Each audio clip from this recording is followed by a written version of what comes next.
ওমরের মতো মানুষকে ভুল ধরেছে কিছু লোক। সাইয়েদনা ওমর মসজিদে নববীতে খুতবা দিচ্ছেন, আল্লাহু আকবার। রাসূলুল্লাহ বলেছেন, আমার ওমর যে রাস্তায় হাঁটে শয়তান ভয়তে ওই রাস্তায় হাঁটে না। আজকেরকার যুগে ওমর রাদিয়াল্লাহু তাআলা দরকার ছিল, কি বলেন? সমাজে শয়তান অনেক বেড়ে গিয়েছে। শয়তানের যে কত প্রকার এগুলো বর্ণনা করে শেষ করা যাবে না। কত ধরনের শয়তান সমাজে আছে, নানান ভেষে নানান সুরতে শয়তান। তো সাইয়েদনা ওমর যে রাস্তা দিয়ে চলে শয়তান ভয়তে ওই রাস্তায় চলে না। রাসূলুল্লাহ বলেছেন, আমার পরে কেউ আর নবী হবে না, যদি হতো লাকানা ওমর, আমার পরে নবী হলে কেউ সেটা হতো ওমর রাদিয়াল্লাহু তাআলা আনহু।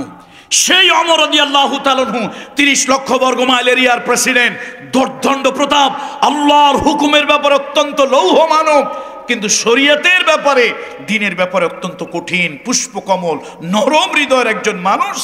সাইয়েদনা ওমর মসজিদের মধ্যে খুতবা দিচ্ছেন, হঠাৎ করে তিনি বললেন, ইয়া সারিয়াতাল জাবাল, ইয়া সারিয়াতাল জাবাল, এই ক্ষুদ্র বাহিনী যারা তোমরা দ্বীনের জন্য। দুইজন বক্তা বাংলাদেশে, আমি আলেম বলছি না, বক্তা, হয়তো তাদের থেকে বড় বড় বড় আলেম বাংলাদেশে থাকতে পারেন। বাংলাদেশে প্রথম কোরআনের আয়াতকে কোরআন দিয়ে তাফসীর মাঠে ময়দানে করেছেন সর্বপ্রথম যে ব্যক্তি, তিনি হলেন শহীদ আল্লামা দেলওয়ার হোসেন সাইদি। সাইদি সাহেবকে 10 বার 20 বার 50 বার পড়াতে পারেন এইরকম ইলমের অধিকারী গগনচুম্বী আলেম তখন বাংলাদেশে ছিল, আলহামদুলিল্লাহ। এমন আলেমও তখন বাংলাদেশে ছিলেন, আলহামদুলিল্লাহ আলহামদুলিল্লাহ। বিশেষ করে কওমি অঙ্গনে অনেক বড় বড় মুহাক্কিক আলেম ছিলেন, যাদের 32 দাঁতের এক দাঁতের ইলম হয়তো মৌলানা সাইদি সাহেবের ছিল না, কিন্তু বাংলাদেশে উনি একটা প্রথম নতুন ধারার প্রবর্তন করলেন। কোরআনের তাফসীর কোরআন দিয়ে যে এত সুন্দর করে উপস্থাপন করা যায়, এর আগে এ জাতি জানতো না। এবং ঘন্টার পরে ঘন্টা তিনি যখন শুধু কোরআনের রেফারেন্স, কোরআন দিয়ে কোরআনের কথা, কোরআন দিয়ে উদ্ধৃতি, মানুষ চাতক পাখির মতো তাকিয়ে থাকতো তন্ময় হয়ে। সাইদি সাহেব দুনিয়া থেকে চলে গিয়েছেন, তার শাহাদাত নসিব হয়েছে ষড়যন্ত্রের মাধ্যমে, তার মৃত্যু হয়েছে। আল্লাহ তাআলা বাংলাদেশে একটি রত্ন, আরিফ বিন হাবিব হাফিজাহুল্লাহ, বাংলাদেশে ওনার থেকে অনেক বড় আলেম আছে আলহামদুলিল্লাহ, কিন্তু বাংলাদেশে আরিফ বিন হাবিব একজন, যিনি ঘন্টার পরে ঘন্টায় জাতিকে শুধু হাদিস থেকে হাদিস দিয়ে হাদিসের উদ্ধৃতি হাদিস দিয়ে এ জাতির সামনে, সাধারণ মানুষের সামনে উপস্থাপন করেছেন। দ্বিতীয় আর একটা বডি এখন পর্যন্ত হয় নাই। আমরা যে যে অঙ্গনের হই তার জন্য কলিজা থেকে দোয়া করি, আল্লাহ তাআলা তাকে মৃত্যু পর্যন্ত এই হাদিসের খিদমত করার তৌফিক এনায়েত করুন। এই জাতীয় আলেমদের খুব প্রয়োজন। যখন জাতি ইলম হারা হয়ে যাচ্ছে, ইলম শূন্য হয়ে যাচ্ছে, এই জাতীয় আলেমদের খুব প্রয়োজন। আল্লাহ তাআলা তাদের কণ্ঠের বলিষ্ঠতা দান করুন। আল্লাহ তাআলা কোরআন এবং সুন্নাহর আলোকে জাতিকে রহনুমাই করার জন্য দীর্ঘদিন নেক হায়াত দিয়ে বাঁচিয়ে রাখুন। সম্মানিত উপস্থিতি, আমি আজকে 3টা বিষয় নিয়ে কথা বলবো। কালামুল্লাহ শরীফের 3 জায়গা থেকে, আপনারা আমার অভ্যাস জানেন, আমি আলেম খুব ছোট এই জন্য অল্প বয়সে বাবা মারা গিয়েছে, পড়াশোনা করেছি, বাবার প্রতিষ্ঠান ধরে রেখেছি, বাবার অসংখ্য খানকা মসজিদ ছিল সেগুলো ধরে রেখেছি, পড়াশোনা করে এই পর্যন্ত হয়েছি। আমরা যখন পড়াশোনা করেছি আমাদের পিছনে অভিভাবক হিসাবে গাইড দেওয়ার মতো, মাথায় হাত বুলায় দেওয়ার মতো লোকজন খুব কম ছিল। তো সুতরাং জীবনে একটা স্ট্রাগল করে, কঠিন একটা যুদ্ধ করে আল্লাহ তাআলা কামরুল ইসলাম সাঈদকে দেশ এবং আন্তর্জাতিক পরিমণ্ডলে নিয়েছে। এটা আল্লাহর কসম, আমার কোনো কৃতিত্ব নয়, এটা আল্লাহ তাআলার রহমত, আপনাদের দোয়া। তো আমি ক্ষুদ্র আলেম হলো আমার একটা অভ্যাস, প্রত্যেক বক্তার একটা অভ্যাস থাকে, আমি শুরু থেকে 2 ঘন্টা 2.5 ঘন্টা 3 ঘন্টা যতটুকুনো বক্তব্য রাখি একটা সাবজেক্টের উপরে, শুরু থেকে শেষ আমার আলোচনার ধরন একটার উপরেই চলে। আজকে আমি কালামুল্লাহ শরীফের 3 টুকরা আয়াতে কালিমা তেলাওয়াত করেছি। সূরাতুল ফাতিহা, ফাতিহাতুল কিতাব। কালামুল্লাহ শরীফের মুখ বন্ধ যদি এটাকে বলি তাহলে বিসমিল্লাহ হলো 1 নম্বর আয়াতে কারিমা, আলহামদুলিল্লাহি রব্বিল আলামিন হলো 2 নম্বর আয়াতে কারিমা। আর যদি বিসমিল্লাহ শরীফ না ধরি, ইন্ডিভিজুয়াল একটা সূরা যদি সূরা ফাতিহাকে ধরি, তাহলে কালামুল্লাহ শরীফের 1 নম্বর আয়াত সূরা ফাতিহার আমি তেলাওয়াত করেছি। এরপরে আমি কালামুল্লাহ শরীফের সূরা আরাফের 1 টুকরা আয়াতে কারিমা, সূরা আম্বিয়ার 107 নম্বর আয়াতে কারিমা আপনাদের সামনে তেলাওয়াত করেছি। এরপরে সূরা কালাম, এই সূরার 52 নম্বর আয়াতে কারিমা তেলাওয়াত করেছি। আমি এই আয়াতের উপরে যাব, তবে আল্লামা রুহুল আমিন রহমতুল্লাহ আলাইহি তার উপরে 2টা কথা বলা আমাদের দরকার। আমি মূল আলোচনায় যাওয়ার আগে এই 3 টুকরা আয়াতে কারিমা আমি কেন তেলাওয়াত করলাম, সবার জন্য প্রযোজ্য, সবার জন্য দরকার, এবং 3টি বিষয় আমাদের মৌলিক ঐক্যের ভিত্তি হতে পারে। 3টা বিষয়, একটি হচ্ছে আল্লাহ, একটি হচ্ছে মুহাম্মাদুর রাসূলুল্লাহ, আর একটা হচ্ছে কালামুল্লাহ, আল্লাহর বাণী কোরআনুল কারীম। তাহলে আল্লাহ হচ্ছেন রব্বিল আলামিন, সকলের জন্য প্রয়োজন, সকলের জন্য প্রযোজ্য। মুহাম্মাদুর রাসূলুল্লাহ হচ্ছেন রহমাতুল লিল আলামিন, জগৎ সমূহের তিনি রহমত, সকলের জন্য তিনি প্রযোজ্য, সকলেরই তাকে প্রয়োজন। আর একটা হচ্ছে ওমা হুয়া ইল্লা যিকরুল লিল আলামিন, আলম সমূহের উপদেশ, আলম সমূহের উপদেশ, যেটা ছাড়া মানব জীবন অচল, চলতেই পারে না, সেটা সার্বজনীন, সকলের জন্য। সুতরাং আসুন, আমরা কেউ হয়তো তরিকত, কেউ হয়তো তবলিগ, কেউ হয়তো জামাত, কেউ হয়তো হেফাজত, কেউ হয়তো 1 কল্লি, কেউ হয়তো 5 কল্লি, কেউ হয়তো কওমি, কেউ হয়তো আলিয়া, কিন্তু সকলের জন্য 3টা বিষয়, এড়িয়ে যাওয়ার কোনো সুযোগ নাই, এড়িয়ে যাওয়ার, সার্বজনীন 3। আজকের আলোচ্য বিষয় হবে, বলুন সবাই, আজকের আলোচ্য বিষয় সার্বজনীন 3। বলুন আজকের আলোচ্য বিষয়। একটু পিছনে যারা আছেন মুরব্বীরা বেয়াদবি নিবেন না, আমি অনেকেরই সন্তানের বয়সী ছোট ভাইয়ের মতো। আচ্ছা বলুন তো আজকের আলোচ্য বিষয় কি? সার্বজনীন 3, সকলের জন্য যেই 3 প্রয়োজন, অবধারিত। আল্লামা রুহুল আমিন রহমতুল্লাহ আলাইহি হাফেজে হাদিস, তার জীবনী আমি টুকিটাকি কিছু পড়েছি। আমি ঢাকা ভার্সিটিতে অতিরিক্ত একটা সাবজেক্ট নিতে হয়, একটা বলতে 2টি সাবজেক্ট নিতে হয় আর কি। তো অতিরিক্ত একটা সাবজেক্ট কি নেব চিন্তা করছিলাম। তো অনেক চিন্তার পরে আমি চিন্তা করলাম, আচ্ছা ফিলোসফিটা কেমন একটু দেখি। এটা হলো উল্টাপাল্টা একটু পাগলামি কাজ, এটা একটা আলাদা জগৎ। ফিলোসফির জগৎটা কি জগৎ? আলাদা জগৎ। এই জগৎ অন্য জগতের সাথে মিলে না। স্কুলের এক অঙ্কের টিচার ছিল, সারাদিন মাথার মধ্যে অঙ্ক ঘুরতো। তো কখন খাইছেন কখন ঘুমাইছেন তার মনে নাই। একদিন স্কুলে রওনা হয়েছে, আলনা থেকে তাড়াতাড়ি শার্টটা নিয়ে কান্দের উপর দিয়ে স্কুলে রওনা হয়েছে, মাথার মধ্যে অঙ্ক, মাথার মধ্যে ঘোরে কি অঙ্ক ঘোরে। সে অঙ্ক নিয়ে দৌড়াচ্ছে, মাথার মধ্যে চিন্তা করতেছে স্কুলে যাচ্ছে। যে দেখে সে একটু হাসি দেয়, যে দেখে সে একটু মুস্কি হাসি দেয়। ব্যাপারটা কি? প্রশ্নবোধক হাসি। কারণটা কি? কিছু দূর যাওয়ার পর গ্রামের মুরব্বী একজন দেখছে, মাস্টার যান কই? কয় যাই তুই স্কুলে। স্কুলে যাচ্ছেন? আরে সর্বনাশ, আমি তো মনে করছিলাম নদীতে যাচ্ছেন গোসল করতে। কয় কেন? কয় যে কান্দে এইটা কি? কয় কেন শার্ট গায়ে দেওয়ার সময় নাই, দেব স্কুলের কাছে গিয়ে। কয় ভালো করে তাকায় দেখেন, তাকায় দেখে শার্ট না, স্ত্রীর পেটিকোট নিয়ে আসছে।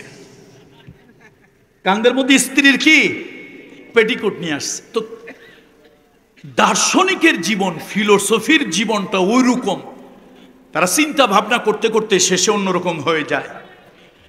তো এই মুসলিম ফিলোসফি আমার অতিরিক্ত একটা সাবজেক্ট ছিল। কিছু পড়াশোনা, নানান ইসলামী স্কলার, আব্দুল কাদের জিলানী রহমতুল্লাহ আলাইহি, বিশিষ্ট মুসলিম মিল্লাতের এক অনন্য প্রতিভার ফিলোসফার, ইমাম গজ্জালী রহমতুল্লাহ আলাইহি, এরকম অনেকেরই, ফুরফুরা শরীফের আলা হযরত পীর সাহেব কেবলা আবু বকর সিদ্দিক আল কুরাইশি নওয়ারাল্লাহু মারকাদাহু ওয়া জাআলাল জান্নাত মাসওয়াহু, তারপরে নূরে শেরহিন, এরপরে আমি আল্লামা রুহুল আমিন রহমতুল্লাহ আলাইহি ওনার জীবনীও কিছুটা পড়লাম। আল্লাহ অনন্য প্রতিভার অধিকারী এক আলেম, এই উপমহাদেশের অনন্য প্রতিভার অধিকারী এক আলেম। একদিন যাচ্ছে কোথাও যাচ্ছে, তো ওই এলাকার মহিলার একটু বেপর্দা। তো হুজুর বললেন আমার একটু পালকিতে নিতে হবে। পালকিতে যাওয়ার উদ্দেশ্য হলো পালকের দুই পাশ দিয়ে একটু পর্দা দিয়ে দিলে মহিলারাও পর্দা উঠে দেখবে না ভিতরে কি নতুন বউ না নতুন হুজুর। আর হুজুরেরও রাস্তাঘাটে কারা চলতেছে, গরু ছাগল মানুষ, এগুলি দেখার জন্য পর্দা উঠানোর কোনো দরকার নাই। তাই জন্য পালকির মধ্যে উনি যাচ্ছেন। কিছু দূর যাওয়ার পর পালকির হাওদাটা উঁচু করে এক গরুর কাছে গিয়ে বলল, আসসালামু আলাইকুম ওয়া রাহমাতুল্লাহ। সালামটা কারে দিয়েছে? আপনারা বোধহয় কথা আমার বোঝেন নাই। সালামটা কারে দিয়েছে? গরু। আচ্ছা, গরুকে যদি সালাম দেয় এই লোকটারে আপনারা সুস্থ মনে করবেন না পাগল মনে করবেন? এখন লোকেরা কয়, মিয়া তোমরা হুজুর আনলা ওয়াজ করাইতে, এই কোন দেশের কোন পাগল হুজুর নিয়ে আসলা? এত মানুষ রাস্তাঘাটে, উনি হাওদা পালকির দুই পাশের পর্দা ছেড়ে দিয়ে আছে, পর্দা করার জন্য পালকির ভিতর আছে, কাউরে দেখে না। এত মানুষ রাস্তা দিয়ে গেল, কোনো খবর নাই। মাঝখানে গিয়ে উনি পর্দাটা উঠাইয়া গরুরে কয়, আসসালামু আলাইকুম ওয়া রাহমাতুল্লাহ। তোমরা কি এরকম পাগলের মেলা মিলাইছো? তো বড় আলেম, আগেকার যুগে একটা জিনিস ছিল, এলাকার মাঠ দাঙ্গা কাইজা যে যাই করতো, অন্তত আলেমদেরকে দেখলে ভয় পেত। আমার নানা মরহুম মৌলবী আব্দুল আজিজ রহমতুল্লাহ আলাইহি উজানির হুজুর, আমার নানাকে এত ভয় পেত লোকেরা। ওই যুগে উল্টা পাল্টা কাজ, এরকম হুমকি দিয়ে ওয়াজ করতো। আজকালকার যুগে এরকম হুমকি দিয়ে ওয়াজ করলে তো হুজুরের দাঁত আর হাত ঠিক নিয়ে সুস্থ নিয়ে বাড়ি ফিরে যাওয়ার মতো অবস্থা হতো না। কিন্তু ওই যুগের লোক যত খারাপই হোক, আলেমদেরকে ভয় পেস, সম্মান করেস। এখন হুজুরের কাছে গিয়ে কেউ বলতে পারে না, হুজুর আপনারে আমরা এলাকায় আনলাম, পালকিতে চড়াইয়া আপনি এত কিছু বাদ দিয়া কত মানুষ রাস্তা দিয়ে গেল, কাউরে আপনি পালকির এই পর্দাটা উঠাইয়া সালাম দিলেন না, যাও বা পর্দাটা উঠাইলেন, রাস্তার মধ্যে মাঠের পাশে গরুরে সালাম দিলেন। হুজুর কারণটা বুঝলাম না। আল্লাহর ওলি বললেন, শোনো, গরু সালাম পাওয়ার যোগ্য নয়, উপযুক্ত নয়। গরু আল্লাহর একটা মাখলুক, গরুকে আমি সালাম দেই নাই, আর গরুকে সালাম দেওয়ার কথা নয়। এই রাস্তা দিয়ে যাচ্ছিলাম, আমার কাছে কেমন কেমন অনুভূত হলো। এবার আমি যখন পালকির হাওয়াদাটা পর্দাটা উঠালাম, আমি দেখতে পেলাম মালাকুল মউত আজরাইলের প্রতিনিধি রাস্তার পাশে হাজির। আমি তাদেরকে সালাম দিয়েছি। এখন সবাই কি আর এরকম দিলের মানুষ? সাইয়েদনা ওমরের মতো মানুষকে ভুল ধরেছে কিছু লোক। সাইয়েদনা ওমর মসজিদে নববীতে খুতবা দিচ্ছেন, আল্লাহু আকবার। রাসূলুল্লাহ বলেছেন, আমার ওমর যে রাস্তায় হাঁটে শয়তান ভয় তো ওই রাস্তায় হাঁটে না। আজকের যুগে ওমর রাদিয়াল্লাহু তাআলা দরকার ছিল, কি বলেন? সমাজে শয়তান অনেক বেড়ে গিয়েছে। শয়তানের যে কত প্রকার, এগুলো বর্ণনা করে শেষ করা যাবে না। কত ধরনের শয়তান সমাজে আছে, নানান ভেষে নানান সুরতে শয়তান। তো সাইয়েদনা ওমর যে রাস্তা দিয়ে চলে, শয়তান ভয় তো ওই রাস্তায় চলে না। রাসূলুল্লাহ বলেছেন, আমার পরে কেউ আর নবী হবে না, যদি হতো লাকানা ওমর। আমার পরে নবী হলে কেউ, সেটা হতো ওমর রাদিয়াল্লাহু তাআলা আনহু। সেই ওমর রাদিয়াল্লাহু তাআলা আনহু 30 লক্ষ বর্গ মাইল এরিয়ার প্রেসিডেন্ট, দর্দণ্ড প্রতাপ, আল্লাহর হুকুমের ব্যাপারে অত্যন্ত লৌহ মানব, কিন্তু শরীয়তের ব্যাপারে, দ্বীনের ব্যাপারে অত্যন্ত কঠিন, পুষ্পকমল, নরম হৃদয়ের একজন মানুষ। সাইয়েদনা ওমর মসজিদের মধ্যে খুতবা দিচ্ছেন, হঠাৎ করে তিনি বললেন, ইয়া সারিয়াতাল জাবাল, ইয়া সারিয়াতাল জাবাল, এই ক্ষুদ্র বাহিনী যারা তোমরা দ্বীনের জন্য লড়াই করতেছো, জিহাদ করতেছো, ক্ষুদ্র বাহিনী, মুজাহিদের ক্ষুদ্র বাহিনী, সারিয়া বলা হয় এটাকে। আলেমরা বুঝবে, আপনারা বুঝবেন না। তোমরা তাড়াতাড়ি পাহাড়ে শেল্টার নাও, পাহাড়ে আশ্রয় নাও, পাহাড়কে তোমরা সামনে নাও, পাহাড়ের দিকে দৃষ্টিগোচর করো। খুতবা দিচ্ছেন কোথায়? খুতবা দিচ্ছেন কোথায়? কোন মসজিদে? রাসূলুল্লাহর মসজিদে, মসজিদে নববী, মদিনা মুনাওয়ারায়। এমন সময় লোকেরা দির ভিতরে কেউ কেউ দাঁড়ায় গেল। ওমর যতক্ষণ পর্যন্ত আমাদের এই রহস্য ঘেরা কথার জবাব না দেবেন, ততক্ষণ পর্যন্ত আপনার পিছনে নামাজ আদায় করব না। ওমর, আপনি খুতবা দিচ্ছেন জনগণের উদ্দেশ্যে, আর মুসলমানদের একটা ক্ষুদ্র দল ওই শাম সিরিয়ায় গিয়েছে, তারা জিহাদের জন্য লিআলায়ে কালিমাতুল্লাহ, আল্লাহর দ্বীনকে বুলন্দ করার জন্য, দ্বীনের জন্য, ইসলামের জন্য তারা ঝান্ডা নিয়ে, তরবারি নিয়ে জিহাদে গিয়েছে।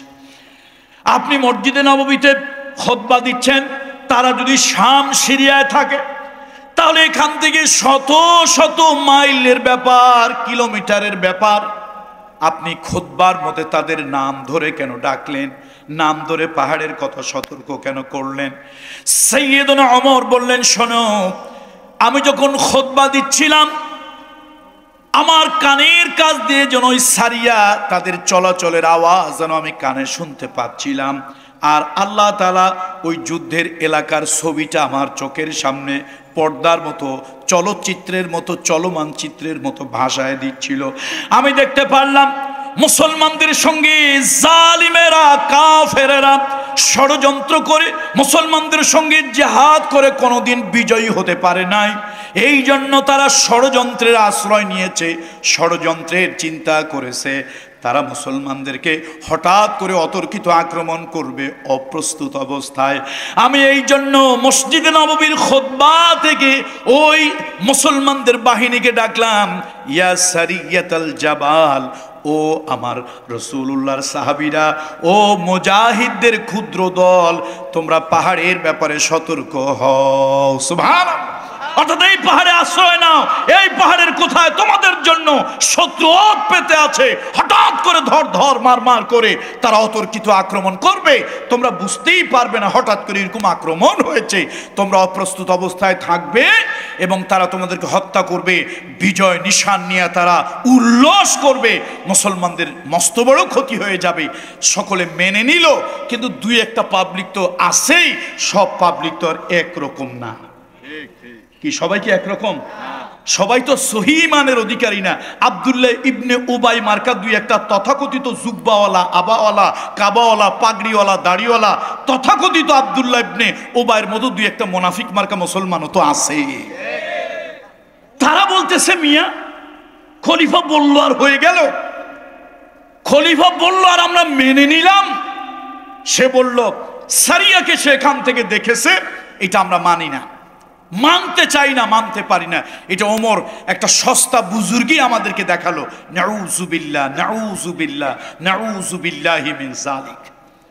কয়েকদিন পর ওই ক্ষুদ্র বাহিনী সারিয়া, বিশাল বড় বাহিনী না, ওই ক্ষুদ্র বাহিনীটা পথ করে মদিনায় কালেমার পতাকা উড়াইয়া, ধুলা, ঘোড়ার পায়ের ধুলা বাতাসে মিলে যাচ্ছিল, তারা মদিনার দিকে আসতেছিল। ব্যাপার কি? আনন্দ উল্লসিত, তারা আল্লাহ শুকরিয়া আদায় করতে করতে ঢুকতেছিল। সাহাবীরা বুঝলো নিশ্চয় কোন একটা কিছু হয়েছে, এটা বিজয়ের হাসি ছাড়া আর কিছুই নয়। তারা গেল, গিয়ে বলল, ভাই তোমাদের কি অবস্থা? বলল, আলহামদুলিল্লাহ, আল্লাহ তাআলা এই সারিয়া, এই অভিযানে আল্লাহ তাআলা আমাদের কি বিজয় দান করেছে। এই অপারেশন সাকসেস। আমরা যেটা গিয়েছিলাম তবে আল্লাহ শুকরিয়া ভাই, আনন্দের কারণ অন্যটা, এইবার আমরা তরবারিতে অস্ত্রে জয়ী হই নাই, এবার আমরা একটা মারেফতের একটা নতুন সিগনালে বিজয়ী হয়েছি। বলে মারেফতের নতুন সিগনালে কেমনে বিজয়ী হলে? বলে শোনো, আমরা যখন অন্যমনস্ক হয়ে দুই পাহাড়ের গিরি ঢাল দিয়ে যখন এগিয়ে যাচ্ছিলাম, ডবল মার্চ করে আমাদের সেনাবাহিনী নিয়ে এগিয়ে যাচ্ছিলাম, হঠাৎ জুমার দিন ইয়াউমুল জুমা মসজিদে নববীর খুতবার আওয়াজ আমাদের কানে আসতেছিল। কিরম মসজিদে নববীর খুতবার আওয়াজ শত শত কিলোমিটার দূর এখান থেকে, সেটা আমাদের কানে আওয়াজ আসে। কারণটা কি? কান পেতে শুনলাম সাইয়েদনা ওমর মসজিদে নববীর মেম্বারে খুতবা প্রদান করছেন, আর বাতাস তাকে ব্রডকাস্ট করছে, বাতাস তাকে বিবিসি, সিএনএন, তারপরে ওই এটিএন আর চ্যানেলের মতো ওই সংবাদগুলি, ওই খুতবাগুলি ভাষায় নিয়ে যাচ্ছে বাতাস শত শত কিলোমিটার দূরে। আমাদের কানে আওয়াজ এলো, আমরা সকলে কান খাড়া করলাম, খরগোশের মতো, হরিণের মতো কান খাড়া করলাম। কি খুতবা দেয়, কি বক্তব্য দেয় ওমর, আর সেই বক্তব্য বাতাস কেন ভাসাইয়া শত শত কিলোমিটার দূর নিয়ে আসলো। হঠাৎ তিনি আমাদের নাম ধরতেছেন, ইয়া সারিয়াতাল জাবাল, ইয়া সারিয়াতাল জাবাল, ও অভিযানে যাওয়া ক্ষুদ্র মুজাহিদ বাহিনী, তোমরা পাহাড়ের ব্যাপারে সতর্ক হও। আমরা বুঝলাম এই পাহাড় আজকে হয়তো আমাদেরকে বিজয় অথবা পরাজয় এনে দেবে। পাহাড় পাহাড় পাহাড় বলে সতর্ক করেছে, হয় আজকে এই পাহাড় আমাদেরকে ডুবায় ছাড়বে, না হলে আজকে বিজয় এই পাহাড় আমাদেরকে এনে দেবে। আল্লাহু আকবার। সাইয়েদনা ওমর পাহাড়ের ব্যাপারে বলেছে, তারা সতর্ক হলেন, লম্বা চূড়া ইতিহাস বিজয় হয়ে গেল। বলছিলাম হাফেজে হাদিস আল্লামা রুহুল আমিন রহমাতুল্লাহ আলাইহি, হুজুর আপনি এত মানুষ, পর্দাটা উঠাইয়া রাস্তায় কাউরে একটা সালাম দিলেন না, পালকিটার মধ্যেই রইলেন, মাঠের কোনায় গিয়া পর্দাটা উঠাইয়া সালাম যাও দিলেন, তা একটা গরু। কারে সালাম দিলেন? গরু। হুজুর বলেন, বাবা আমি তো গরুরে সালাম দেই নাই, আমি দেখতেছিলাম মালাকুল মউত আজরাইলের প্রতিনিধি হাজির, না জানি কার জান কবজ করতে আসছে, তো যাত্রা পথে যখন দেখা হইল একটু সালাম দিলাম। গভীর ইমানের লোকেরা মানলো, কিন্তু সমাজে কিছু সুসরা সেলামাস মার্কা ইমানদার আছে, আমল